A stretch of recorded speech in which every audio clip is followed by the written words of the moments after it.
Assalamualaikum warahmatullahi wabarakatuh. Untuk adik-adik kelas 12 SMA, di video kali ini kita akan share terkait pembahasan materi listrik statis bagian kedua. Jadi di video sebelumnya kita sudah menjabarkan materi listrik statis, yaitu tentang medan listrik juga tentang gaya listrik. Nah, di video kali ini kita akan menjabarkan materi tentang energi potensial dan potensial listrik, serta kasus yang sering ditemukan dalam pembahasan medan listrik dan potensial listrik.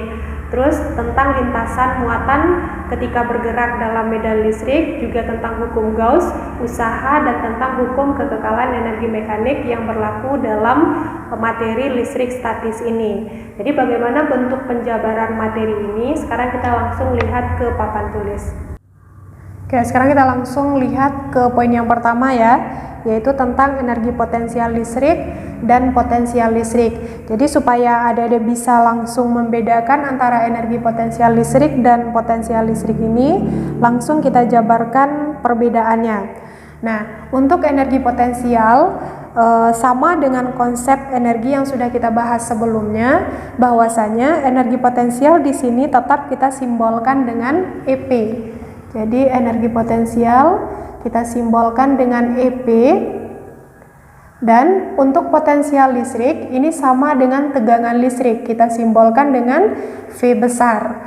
Nah, untuk energi potensial ini bisa kita artikan sebagai kerja atau usaha yang kita butuhkan untuk memindahkan muatan dari suatu tempat ke tempat yang lain.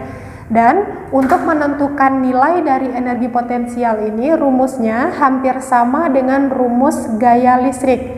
Jadi nilai EP itu sama dengan K dikali Q1 kali Q2 per R. Kalau gaya listrik kan pakai R kuadrat ya. Kalau untuk energi potensial, R-nya tidak pakai kuadrat. Oke. Jadi ini rumus untuk menentukan besar energi potensial. Kalau potensial listrik, rumusnya hampir sama dengan rumus medan listrik, tapi R-nya tidak pakai kuadrat. Jadi V itu sama dengan K dikali Q per R. Oke ya, jadi kan sama dengan, hampir sama dengan rumus medan listrik. Nah, apa hubungan antara energi potensial dan potensial listrik? Jadi di sini bisa kita buat hubungan antara energi potensial dan potensial listrik itu, di mana potensial listrik sama dengan energi potensial per satuan muatan uji. Jadi potensial listrik itu sama dengan energi potensial per muatan uji. Muatan ujinya itu apa? Terserah, nanti tergantung di soal. Apakah muatan pertama atau muatan kedua? Bisa ya? Nah, sekarang kita lihat untuk satuan dari energi potensial. Semua energi itu satuannya sama-sama joule ya. Jadi energi potensial di sini satuannya juga joule, atau kita singkat dengan J besar. Sedangkan potensial listrik tadi sama dengan tegangan listrik, jadi satuannya tentu volt. Oke ya, jadi satuannya volt, atau kita singkat dengan V besar. Nah, itu untuk satuannya. Kemudian, apalagi perbedaannya dengan medan listrik dan gaya listrik? Kalau gaya listrik dan medan listrik merupakan besaran vektor, di sini energi potensial dan potensial listrik merupakan besaran skalar. Jadi energi potensial dan potensial listrik merupakan besaran skalar. Oke ya, merupakan besaran skalar. Ingat kembali, besaran skalar itu adalah besaran yang hanya punya nilai saja. Oke, artinya di sini tanda positif dan negatif yang dimiliki oleh muatan dimasukkan dalam perhitungan. Oke ya, dimasukkan dalam perhitungan. Nah, kalau dalam bahasan gaya listrik dan medan listrik yang sudah kita jabarkan di video sebelumnya, tanda positif dan negatif yang dimiliki oleh muatan tidak kita masukkan dalam perhitungan. Kenapa? Karena tanda positif dan negatif yang dimiliki oleh muatan pada gaya listrik dan medan listrik kita gunakan untuk menentukan arah dari F dan dari E tersebut. Nah, kemudian karena mereka merupakan besaran skalar, berarti untuk energi potensial dan potensial listrik ini berlaku penjumlahan skalar. Oke ya, berlaku penjumlahan. Nah, karena berlaku penjumlahan skalar, berarti nanti kalau misalnya diketahui beberapa buah muatan, ditanya energi potensial total atau potensial total, ada tinggal menggunakan penjumlahan biasa saja. Jadi energi potensial total itu tentu nilainya sama dengan energi potensial 1 tambah energi potensial 2 tambah energi potensial 3 dan seterusnya. Begitu juga dengan potensial listrik. Jadi potensial total itu sama dengan V1 tambah V2 tambah V3 dan seterusnya. Oke ya, berbeda dengan gaya listrik dan medan listrik. Kalau untuk gaya listrik dan medan listrik kita gunakan penjumlahan vektor tergantung sudut yang dibentuknya berapa. Bisa ya, membedakan antara energi potensial dan potensial listrik. Misalnya, kalau kakak contohkan dari gambar, ada beberapa buah muatan. Jadi ini misalnya muatan 1, Q1, kemudian ada muatan 2, Q2, ada muatan 3, ini Q3. Terus ada Q4 di bawahnya. Ini misalnya Q4. Oke. Jenis dari muatan 1 ini positif, jenis muatan 2 positif, jenis muatan 3 negatif, muatan 4 negatif. Nah, jarak antara muatan 1 dengan muatan 4 misalnya 2 meter. Oke ya, ini jaraknya misalnya 1 meter. Ini jaraknya misalnya 2 meter juga. Oke. Nah, misalnya nilai Q1 itu sama dengan Q2 sama dengan Q3, sama dengan Q4, yaitu 1 Coulomb. Nah, pertanyaannya, berapa energi potensial yang dialami oleh muatan keempat dan potensial listrik yang dialami oleh muatan keempat? Oke, nah untuk menjawab soal seperti ini, karena ditanya itu EP4 dan V4, berarti yang jadi pusat perhatian kita tentu muatan keempat. Yang ini. Nah, kita langsung gunakan penjumlahan biasa. Jadi, EP4 itu tentu nilainya sama dengan dipengaruhi oleh muatan 1, dipengaruhi oleh muatan 2, dipengaruhi oleh muatan 3. Berarti sama dengan EP14 tambah EP24 ditambah dengan EP34. Oke ya, ini kan tinggal kita ganti nilai EP masing-masing. Berarti K dikali Q1 kali Q4 per R14 ditambah dengan K dikali Q2 dikali dengan Q4 per R24 ditambah dengan K dikali Q3 dikali Q4 per R34. Ini kan tinggal kita masukkan nilainya. K nilainya sama, boleh kita keluarkan. Terus yang sama lagi apa? Yang sama berarti nilai Q4. Q4 sama ya. Nah, terus nilai Q1, Q2, dan Q3 juga sama, tapi tandanya berbeda. Biar aman yang kita keluarkan itu adalah K dan Q4 aja dulu. Q4 buka kurung Q1 per R14 ditambah dengan Q2 per R24 ditambah dengan Q3 per R34. Tutup kurung. Berarti ini kita ganti nilainya K 9 kali 10 pangkat 9 dikali dengan Q4 nilainya berapa? 1 Coulomb, tapi jenisnya negatif. Itu yang kakak maksud, tanda positif dan negatif kita masukkan dalam perhitungan. Berarti negatif 1 dikali dengan Q1. Q1 positif ya, berarti 1 per R14 2 meter, berarti 2 ditambah Q2 nilainya positif, berarti 1 per R24 1 ditambah Q3 negatif, berarti min ya. Jadi ini min 1 per R34, R34 juga 2. Oke, berarti ini tentu nilainya 1 per 2. Ini habis kan? 1 per 2 positif, 1 per 2 negatif, berarti ini habis. Jadi tinggal nilainya min 1 kali 9, berarti min 9 kali 10 pangkat 9. Ini 1 kan? Min 9 kali 10 pangkat 9 kali 1, tentu nilainya juga min 9 kali 10 pangkat 9. Inilah nilai dari EP4. Satuannya apa? Joule.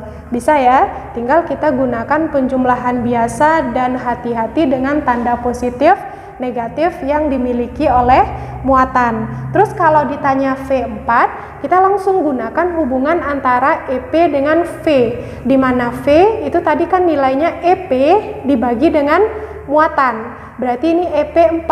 Muatan yang kita gunakan siapa? Tentu muatan yang jadi pusat perhatian kita, yaitu muatan ke-4.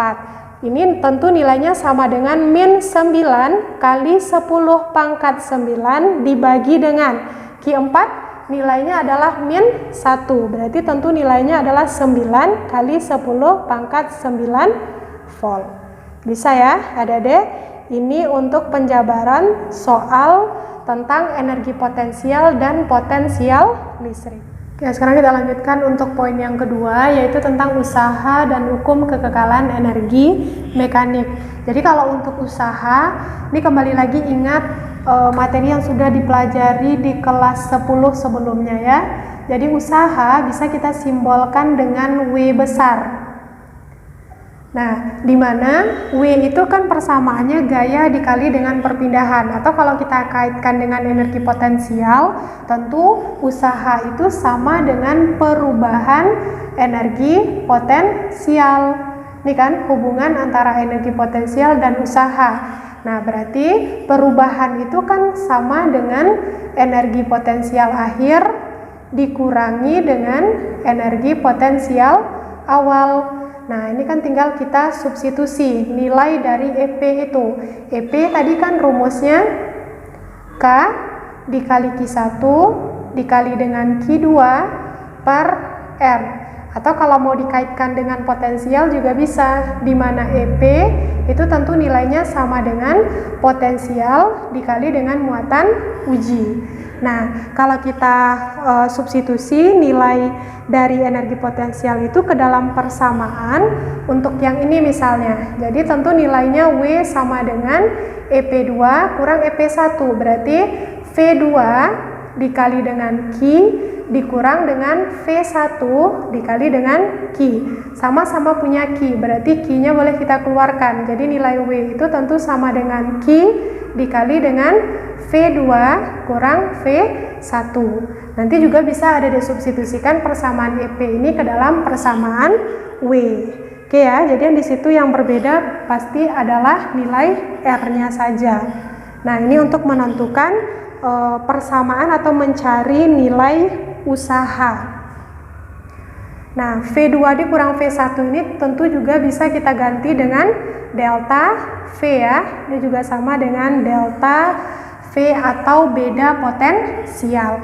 Intinya usaha itu sama dengan perubahan energi potensial atau energi potensial kondisi 2 dikurangi dengan energi potensial untuk kondisi pertama. Apa satuan dari usaha? Karena dia setara dengan energi potensial, tentu satuannya juga sama dengan satuan energi potensial. Jadi satuannya tentu juga Joule, atau kita singkat dengan J besar. Terus kita langsung lihat untuk hukum kekekalan energi mekanik. Nah, kekal bahasa kitanya adalah tetap. Berarti dalam bahasan listrik statis ini nilai energi mekanik juga tetap. Nah, jika ada dua kondisi, berarti energi mekanik pada kondisi 1 sama nilainya dengan energi mekanik pada kondisi 2. Energi mekanik itu apa? Energi mekanik tentu sama dengan energi potensial ditambah dengan energi kinetik. Ini kondisi 1 sama dengan energi potensial tambah energi kinetik untuk kondisi 2. Rumus energi potensial yang kita gunakan di sini tetap V dikali dengan Q ya.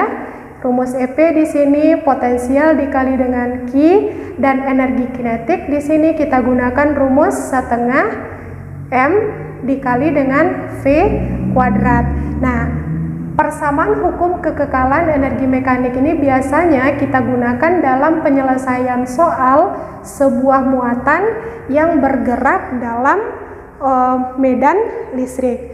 Nah, sekarang kita lanjutkan bagaimana bentuk lintasan ketika sebuah muatan itu bergerak dalam medan listrik. Oke ya, poin yang C. Poin yang C, bentuk lintasan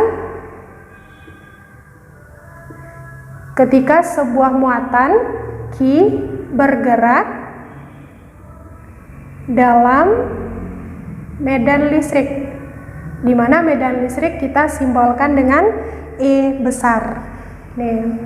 Nah, untuk menentukan bentuk lintasan muatan ketika dia bergerak dalam medan listrik ini, kita harus tahu dulu jenis muatan yang bergerak itu. Apakah muatannya jenisnya positif atau muatannya berjenis negatif.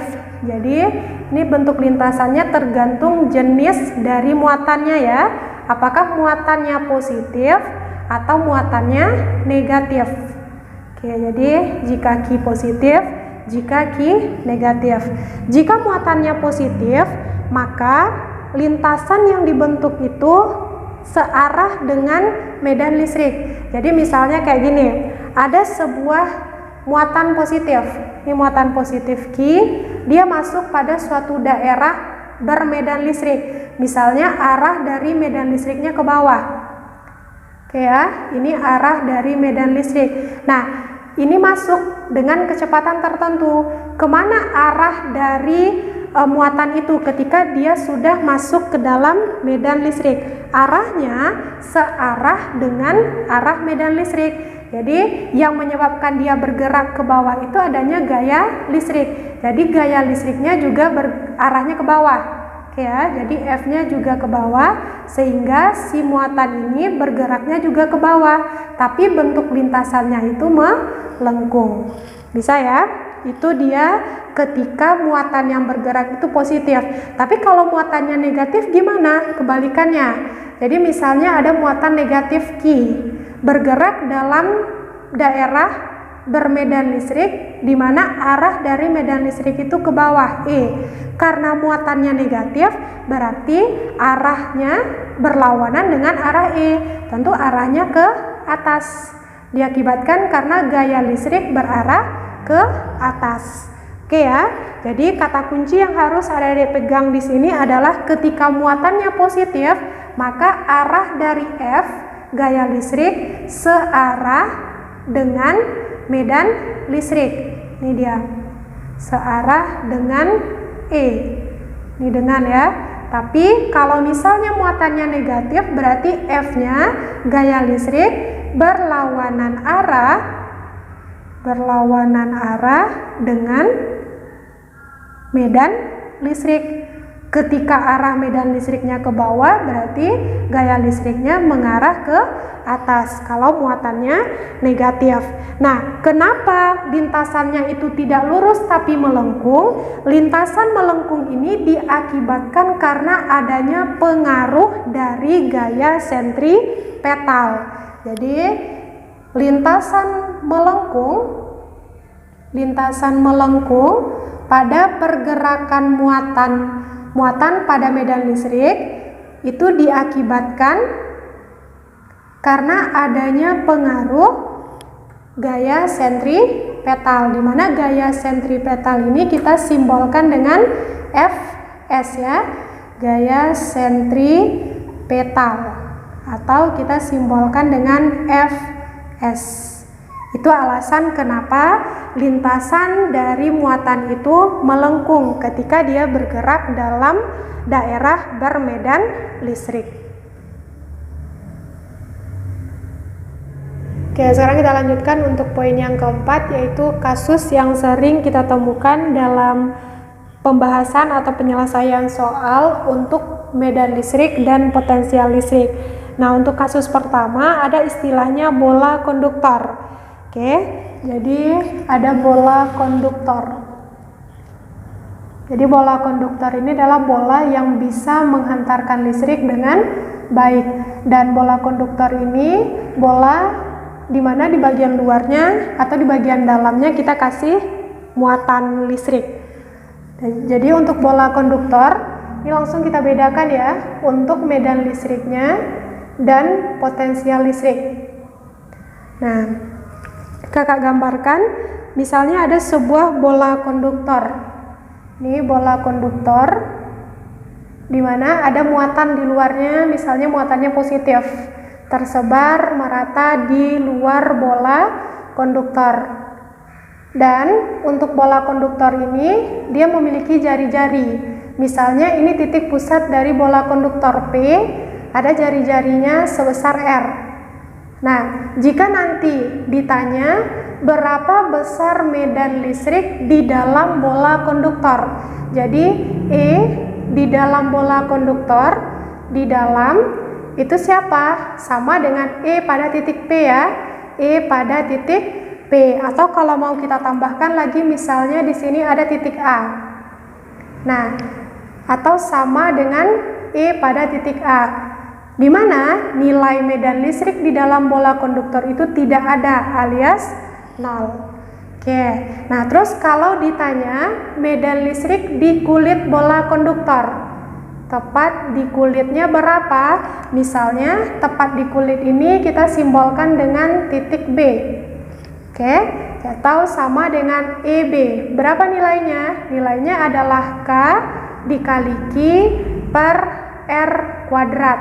R itu tadi apa? Sama dengan jari-jari bola konduktor. Ini ya, jari-jarinya yang kita simbolkan dengan R besar tadi. Terus kalau ditanya E di luar bola konduktor, misalnya di luar bola konduktor ini ada yang menjadi pusat perhatian kita, misalnya di sini titik C, di mana titik C itu jaraknya terhadap titik pusat bola konduktor adalah sebesar R kecil. Nah, jadi E di luar bola konduktor atau E pada titik C sama dengan K dikali Q per R kecil dikuadratkan. Paham ya? Jadi R kecil itu jarak dari titik luar ke titik pusat bola konduktor. Ini dia konsep yang berlaku untuk menentukan besar medan listrik pada sebuah bola konduktor. Terus kalau ditanya potensial listrik pada bola konduktor, gambarnya sama ya. Misalnya ini ada sebuah bola konduktor, kita kasih muatan di luarnya positif misalnya, dan bola konduktor ini memiliki titik pusat sama, ada titik P, dia memiliki jari-jari sebesar R. Jadi ada jari-jarinya R, kemudian ada titik-titik pada bola konduktor ini, misalnya ada titik yang berada di dalam bola A, tepat di kulit bola B, dan di luar bola ada titik C, di mana titik C ini jaraknya terhadap pusat adalah R kecil.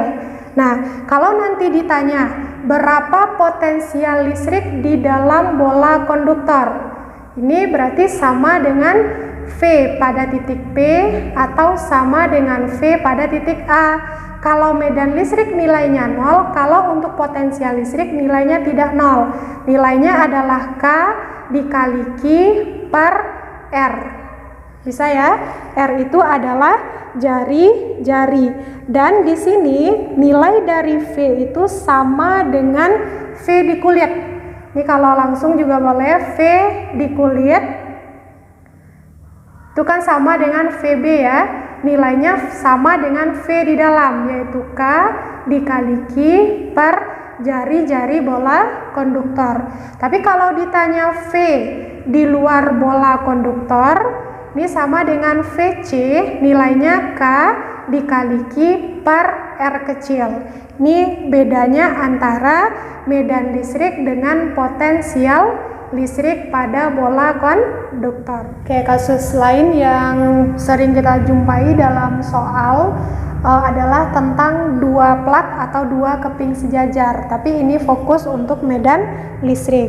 Nah, misalnya ada dua buah plat, dia disusun sejajar dan terletak pada jarak tertentu sebesar D. Nah, untuk plat ini dia memiliki luas yang kita simbolkan dengan A.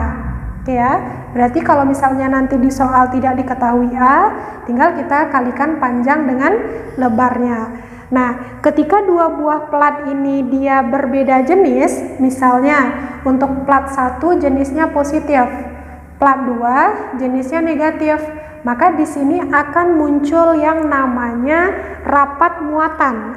Jadi di sini antara dua buah plat ini muncul rapat muatan yang kita simbolkan dengan tu. Kalau ditanya berapa nilai tu, nilai tu itu sama dengan muatan per satuan luas.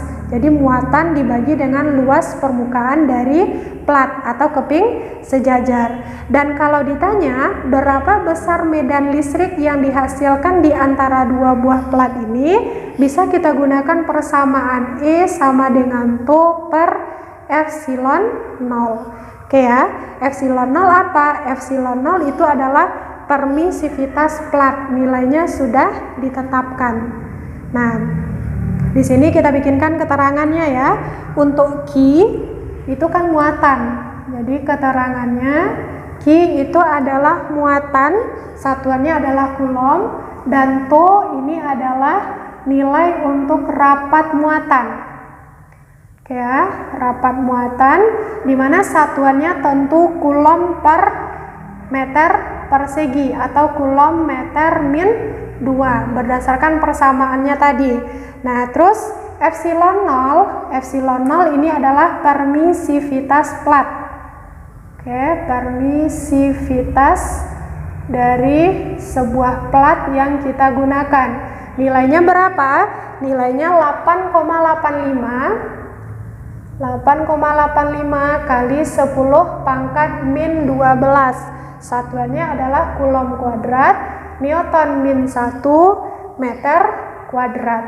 Nah, ini untuk nilai dari epsilon 0. Nah, kalau untuk A, ini tadi simbol untuk luas plat.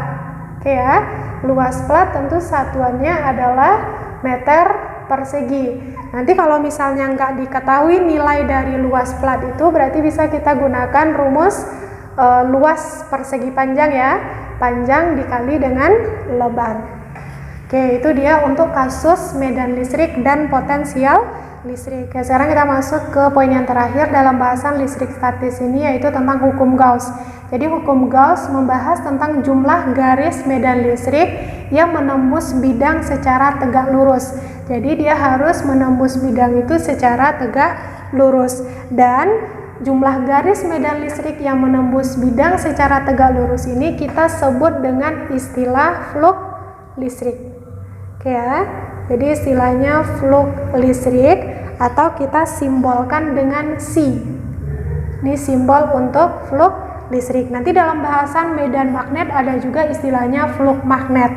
Nah, untuk menentukan besar dari flux listrik ini bisa kita bedakan 3 macam. Ini tergantung dari sudut yang dibentuknya.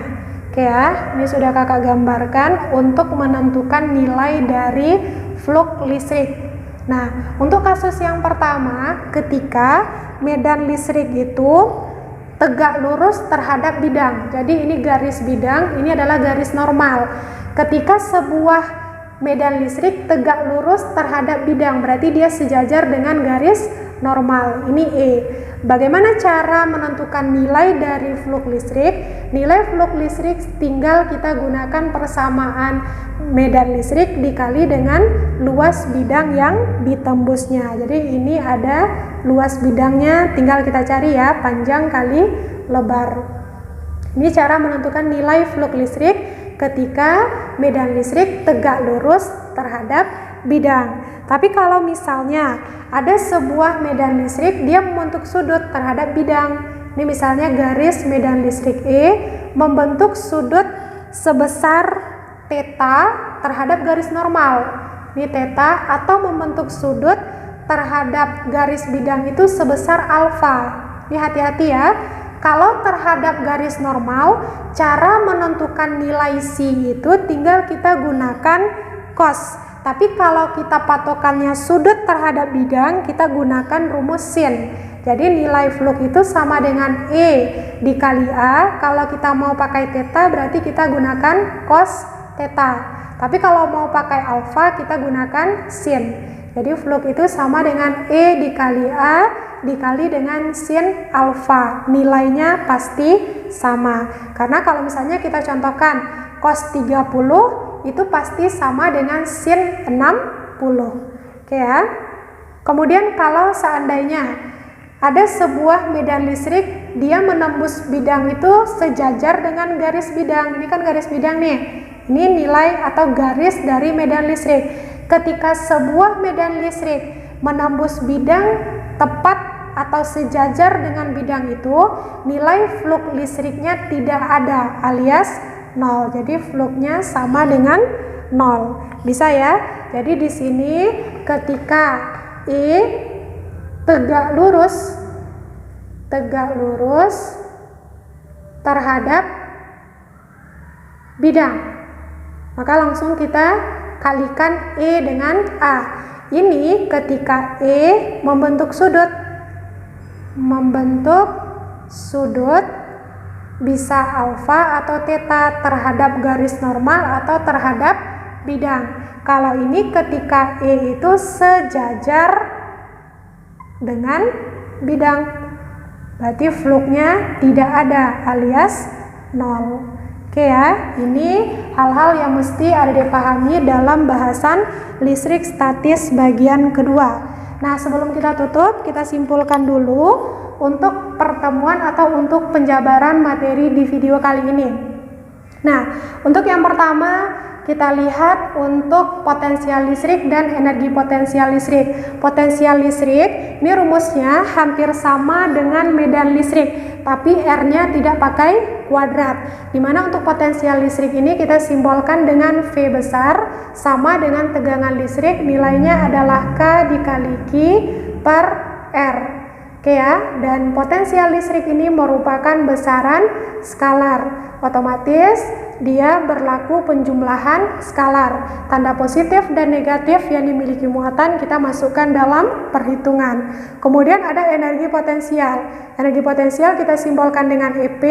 Rumusnya hampir sama dengan rumus gaya listrik, tapi R-nya tidak pakai kuadrat. Berarti K dikali Q1 kali Q2 per R.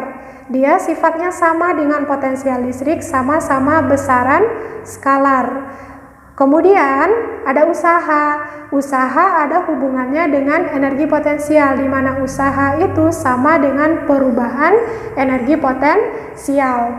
Kemudian ada hukum kekekalan energi mekanik. Ini kita gunakan ketika ada sebuah muatan bergerak dalam medan listrik, di mana nilai energi mekanik itu tetap. Jika dia ada dua keadaan, berarti energi mekanik pada kondisi 1 sama dengan energi mekanik pada kondisi 2. Ingat kembali, energi mekanik itu sama dengan energi potensial ditambah dengan energi kinetik.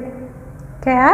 Kemudian yang harus ada dipahami lagi adalah tentang lintasan muatan ketika bergerak dalam medan listrik, di mana lintasannya adalah melengkung dan tergantung jenis dari muatannya. Ketika Q bernilai positif, maka F-nya akan searah dengan E. Dan ketika Q-nya jenisnya negatif, berarti F berlawanan arah. Ya, berlawanan arah dengan E. Dan bentuknya melengkung itu diakibatkan adanya gaya sentripetal. Kemudian ada hukum Gauss.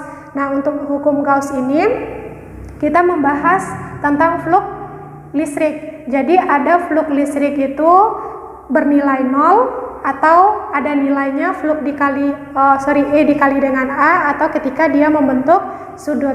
Kemudian untuk kasus E, di sini ada bahasannya untuk bola konduktor. Oke ya, ada untuk bola konduktor.